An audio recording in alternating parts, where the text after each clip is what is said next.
ही थेट दृश्य आपण पाहतोय तर मुख्यमंत्री देवेंद्र फडणवीस हे पूरग्रस्त भागाची पाहणी करण्यासाठी पोहोचलेले आहेत।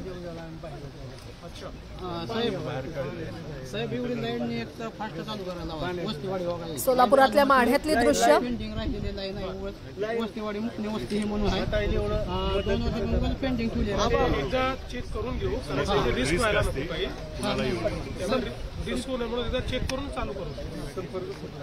पाणी नाही प्यायला आता लाईट नाही सांगितलं यायला टँकर यायला लागला।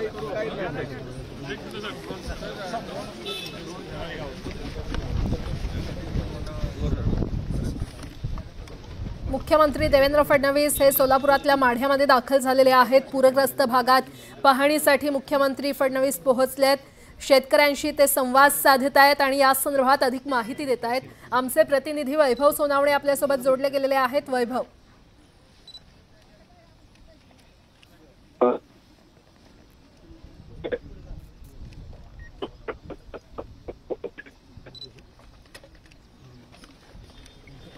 काही तांत्रिक कारणांमुळे आमच्या प्रतिनिधींचा आवाज आपल्यापर्यंत पोहोचत नाहीये, मात्र सोलापुरातल्या माढ्यामधली निमगावातली ही दृश्य पाहतोय। तर मुख्यमंत्री देवेंद्र फडणवीस पोहोचलेले आहेत। माढ्यामध्ये ते दाखल झाले आहेत। पूरग्रस्त भागात ते आता पाहणी दौरा त्यांचा सुरू होईल। शेतकऱ्यांशी ते संवाद साधतायत। पूरग्रस्तांशी ते संवाद साधून त्यांना धीर देण्याचा प्रयत्न मुख्यमंत्र्यांकडून केला जातोय। आता शेतकऱ्यांच्या बांधावर जाऊन थेट मुख्यमंत्री देवेंद्र फडणवीस हे पाहणी करणार आहेत। सध्या ते माढ्याच्या निमगावात दाखल झाले असल्याचं पाहायला मिळतंय। सोलापुरात अतिवृष्टीमुळे प्रचंड मोठं नुकसान झालंय आणि त्याच पार्श्वभूमीवर आता सरकार थेट शेतकऱ्यांच्या बांधावर पोहोचलेलं आहे। मुख्यमंत्री देवेंद्र फडणवीस हे माढ्याच्या निमगावात दाखल झालेले आहेत। मुख्यमंत्र्यांसोबत सोलापूरचे जिल्हाधिकारी देखील उपस्थित असल्याचं पाहायला मिळतंय।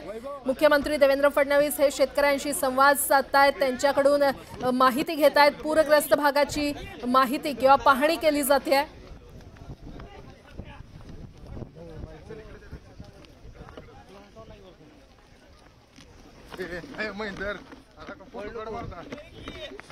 सोलापुरातली ही थेट दृश्य आपण पाहतोय। दुसरीकडे उपमुख्यमंत्री अजित पवार यांनी देखील शेतकऱ्यांच्या बांधावर जाऊन पाहणी केलेली आहे। आता सध्या सोलापुरातल्या माढामधल्या निमगावमधली ही दृश्य पाहतोय। मुख्यमंत्री देवेंद्र फडणवीस तिथे पोहोचलेले आहेत।